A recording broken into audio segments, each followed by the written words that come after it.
Asalaamu calaykum waraxmatullaahi wabarakaatuh. Kusoo dhawaada channelkeena Qosla Media Production oo aanu soo gelino mar walba waxyaabo idin faa'iido ah. Maanta waxaan idin wadaa application kuu sahlaya inaad qof cadaan ah ama qof ka luqad duwan aad kula hadli karto luqadaada Soomaaliga adigoo afkiisana kula hadlaya. Marka luqadiisa aad kula hadlayso adiga, tusaale ahaan anigu af Soomaali baan ku hadlaya, application-kan wuxuu iga saacidayaa sidaan afkiisa ugu beddeli lahaa afkan Soomaaliga. waanaad arki doontaan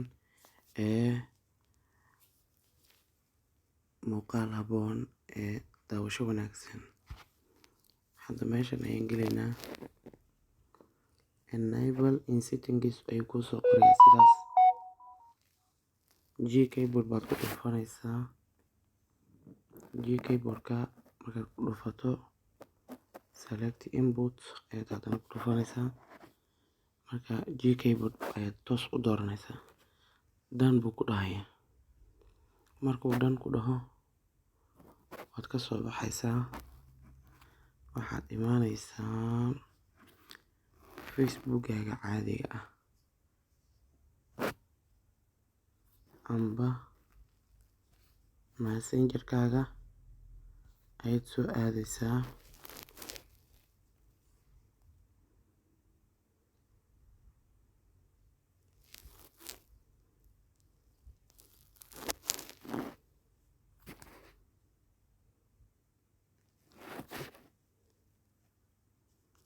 Hadda qofkan tusaale ahaan waa walaalkay aniga, lama hadlayo laakiin waxaan sameynayaa application-ka sidaan ula hadli karo asagoo Soomaali laakiin af English-ka u garanaya. Meeshaasaan taabanayaa, saasuu kuu soo qabanaya. Markuu saas kuu soo qabto waxaad taabanaysaa translate. Asaga af English-ka u garanaya, anna waxaad ka soo qaadaa inaanan garanin af English-ka laakiin aan garanayo af Soomaaliga.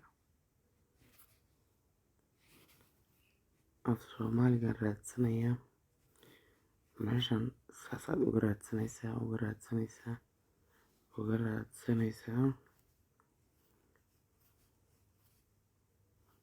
Markuu ku soo baxo dhag ayaad siinaysaa. Markaasaa Soomaaliga dhag ayaan ku siinaa. Waxaan dhahayaa waan ku salaamay.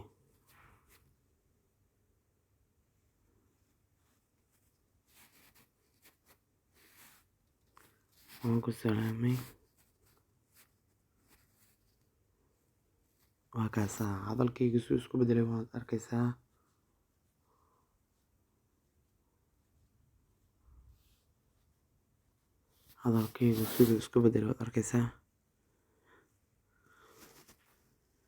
Marka application-ku saas u dhacayaa, macnaha qof afkaada ayaad kula hadlaysaa, qof kaleetana afkiisa ayuu kula hadlayaa. Laakiin qofkan aan kula hadlayo waa Soomaali laakiin af English-ka u garanaya, waana walaalkay.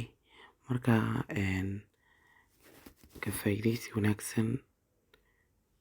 Waxaan idin rajeynayaa inaad casharka fahanteen oodna ka faa'iidaysan doontaan insha Allah. Wassalaamu calaykum waraxmatullaahi wabarakaatuh.